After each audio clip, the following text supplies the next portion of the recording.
Раннее утро. Начало штурма Джобара. О том, что его освобождение не будет легкой задачей, ясно было заранее. А это здание мы уже видели изнутри.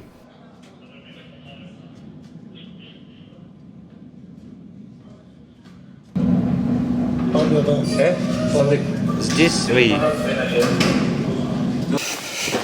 Для того, чтобы происходящее было понятнее, вернемся на 2 дня назад.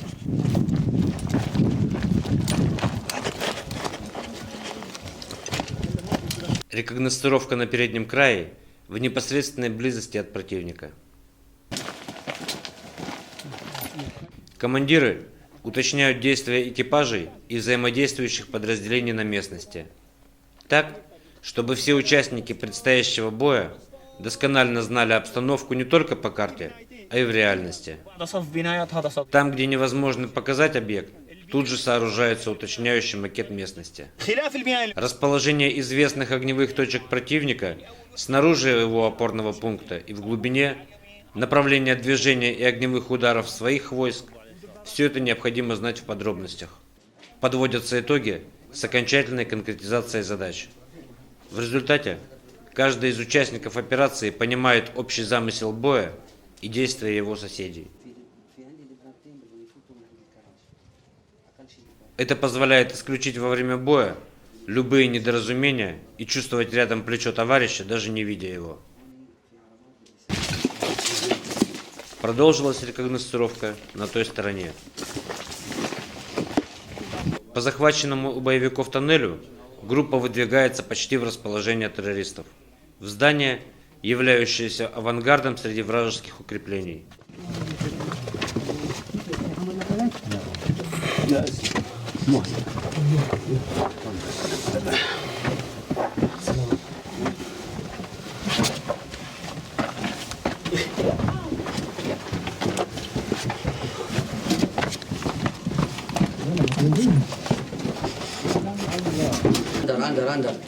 Здесь, на расстоянии 20 метров от позиции террористов, особенно хорошо понимается вся сложность предстоящей задачи.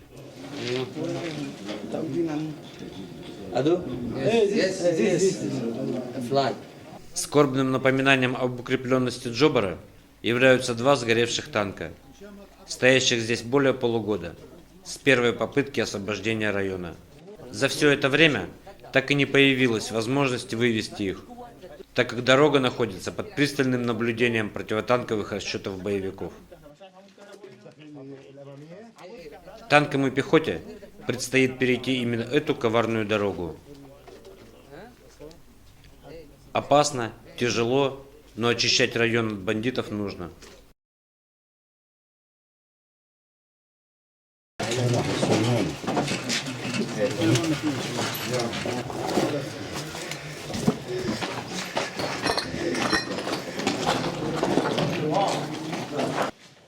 Сложность наступления на Джобар состоит как в том, что в нем, выгнав жителей, обосновались элитные, хорошо подготовленные и вооруженные подразделения Аль-Каиды, так и в особенностях его застройки.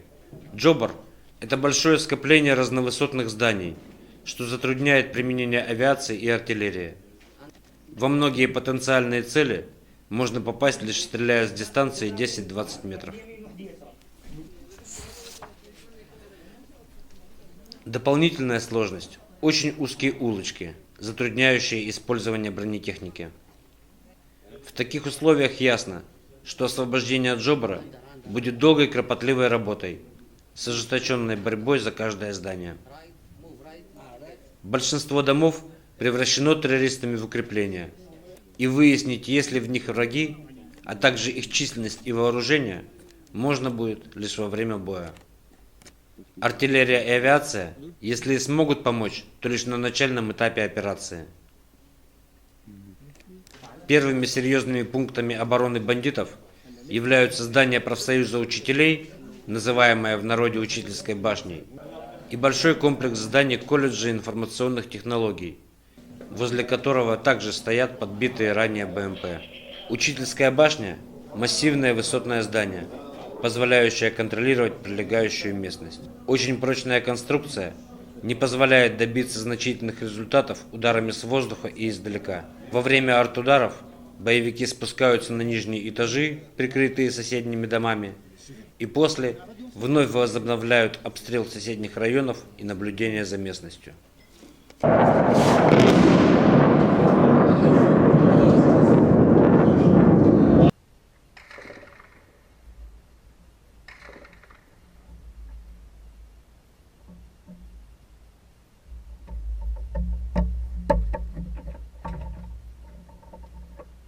Штурм Джобара начинается.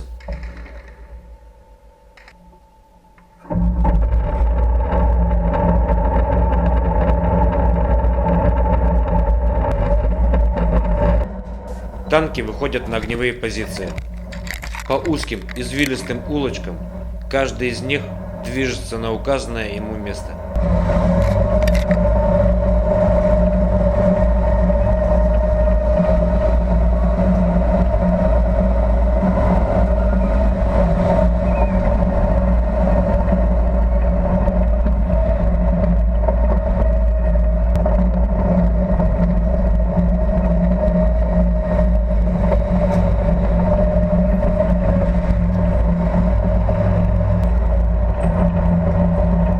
Артиллерия, авиация и танки начинают подготовку к атаке. يشمل المشترك عن الطائرة.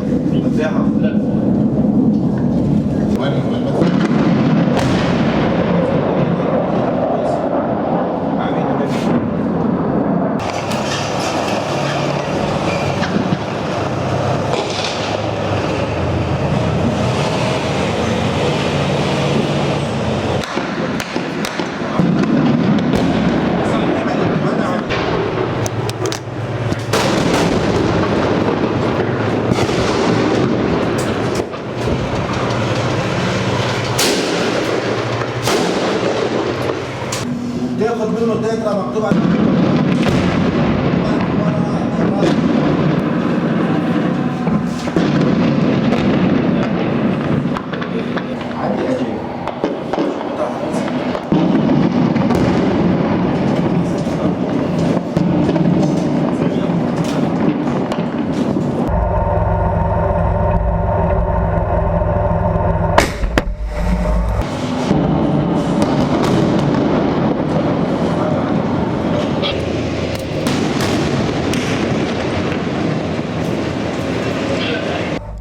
Сделав выстрел, танк сразу уходит с линии огня.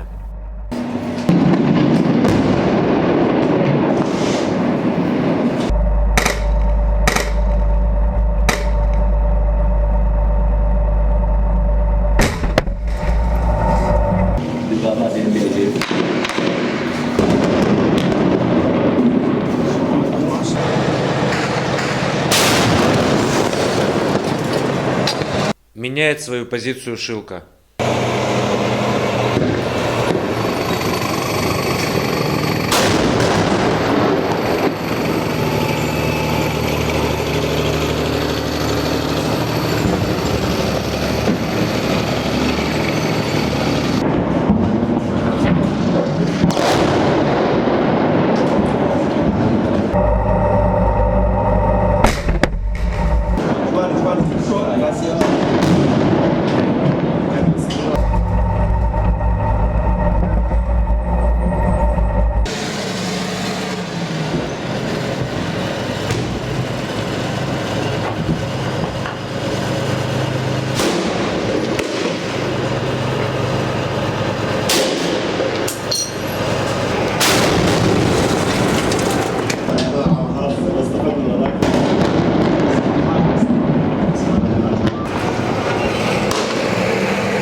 Удары наносятся не только по переднему краю, но и в глубину обороны противника.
Огонь танков и артиллерии постоянно корректируется с наблюдательных пунктов. На каждую вновь обнаруженную цель немедленно наводится орудие.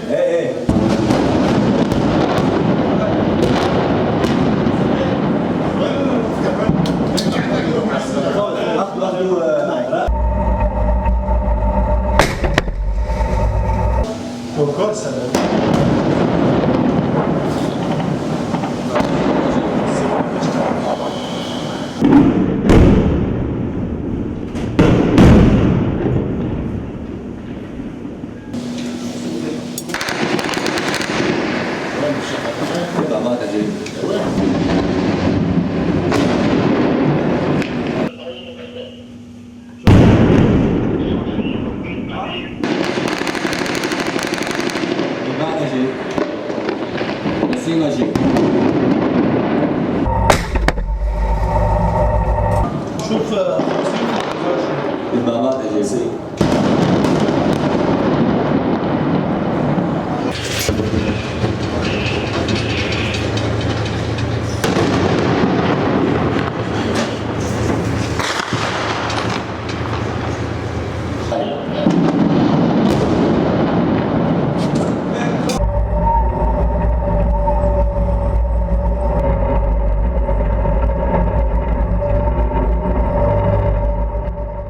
Артподготовка подходит к концу.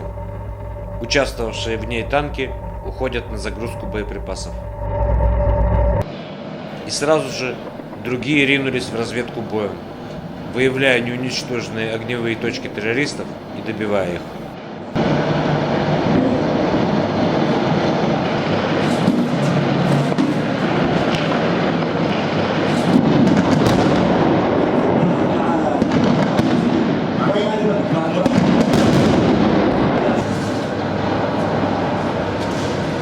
Василий Павлов, Андрей Филатов, Игорь Надыршин, Виктор Кузнецов, Марат Мусин.